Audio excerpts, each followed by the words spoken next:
स्वागत. पाहूयात आजच्या ताज्या घडामोडी. सध्याच्या या बदलत्या काळात विविध कारणाने शेतकऱ्यांना शेती एक आव्हानच ठरलेलं असून आपल्या कमी जमिनीमध्ये आधुनिक आणि वेगवेगळ्या तंत्रज्ञानाचा अवलंब करून अधिक उत्पन्न घेण्यासाठी स्वतःहून प्रयत्नशील राहिलं पाहिजे. शेतकऱ्यांनी आपल्या शेती आणि पिकावर प्रेम केलं पाहिजे आणि त्याचबरोबर ऊसाचे अधिक उत्पादन घेण्यासाठी शेती मशागतीपासून बियाणे निवड, सरी पाणी नियोजन, खत व्यवस्थापन याचं व्यवस्थित नियोजन केल्यास अधिक उत्पन्न घेणं शक्य आहे. तर कर्नाटक भागातील क्षारपड शेती जमिनीच्या विकासासाठी श्री दत्त साखर कारखाना आपल्या पाठीशी आहे असं मत व्यक्त करताना श्री दत्त शेतकरी सहकारी साखर कारखाना शिरोळचे अध्यक्ष गणपतराव पाटील म्हणाले.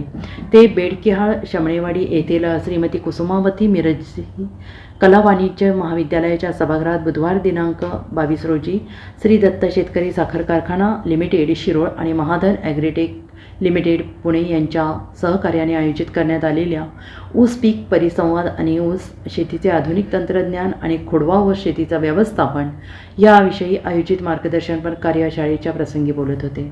कार्यक्रमाच्या अध्यक्षस्थानी प्रगतशील शेतकरी अभयकुमार खोत हे होते, तर प्रमुख वक्ते म्हणून सुरेश माने पाटील सेवानिवृत्त शास्त्रज्ञ पुणे हे होते. कारखान्याचे उपाध्यक्ष अरुण देसाई, ऊसपुरवठा अधिकारी अमर चौगुले, माती परीक्षण प्रमुख AS पाटील तसेच संचालक शरदचंद्र फाटक, अमर यादव, पासगौडा पाटील, अप्पासाहेब पाटील, शंकर पाटील, बाळासाहेब पाटील, मलगौडा पाटील यांच्या प्रमुख उपस्थितीत झालेल्या या कार्यक्रमाप्रसंगी दिवंगत अप्पासाहेब उर्फ सारे पाटील यांच्या फोटो प्रतिमेचं पूजन करत उपस्थित मान्यवरांच्या हस्ते हे पूजन करण्यात आलं. तर कारखान्याचे अध्यक्ष, कार्यक्रमाचे अध्यक्ष, प्रमुख वक्ते आणि उपस्थित मान्यवरांच्या हस्ते दीप प्रज्वलन करण्यात आलं. स्वागत संचालक इंद्रजित पाटील यांनी केलं, तर मुख्य शेती अधिकारी श्री शैल हेगण्ण यांनी प्रास्ताविक केलं. या प्रसंगी गणपतराव पाटील, अभयकुमार खोत यांच्यासह उपस्थित सर्व मान्यवरांचा सत्कार संयोजकांच्या वतीनं करण्यात आला.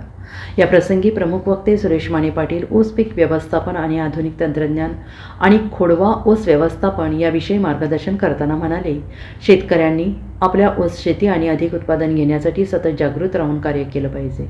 यामध्ये शेती जमिनीची मशागत, ऊस पिकासाठी 4 ते 4.5 फुटाच्या वर 5 ते 7 फुटांपर्यंत सऱ्या सोडणे, उत्तम डोळ्याचे आणि 9 ते 10 महिन्याचे बियाणे निवड करणे, लावण पद्धत, खत प्रक्रिया, बाळ भरणी आणि त्यानंतरची भरणी, व्यवस्थित पाणी नियोजन, ठराविक काळात औषध फवारणी, अनंत पीक, मशागत, हिरवळीची खते, कंपोस्ट आणि सेंद्रिय आणि शेणखते आदी संबंधी सविस्तरपणे मार्गदर्शन केले.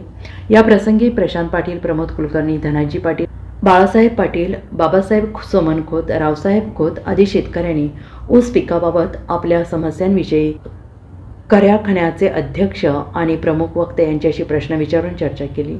या ऊस पीक परिसंवाद चर्चासत्रात बेडकिहाळ सह भोज, चांद, शिरदवाड, जनवाड, कारदगा, शमणेवाडी, मालिकवाड परिसरातील गावातून सुमारे 300च्या वर शेतकरी उपस्थित होते. संजय सुतार यांनी सूत्रसंचालन केले, तर ऊस पुरवठा अधिकारी अमर चौगुले यांनी आभार मानले.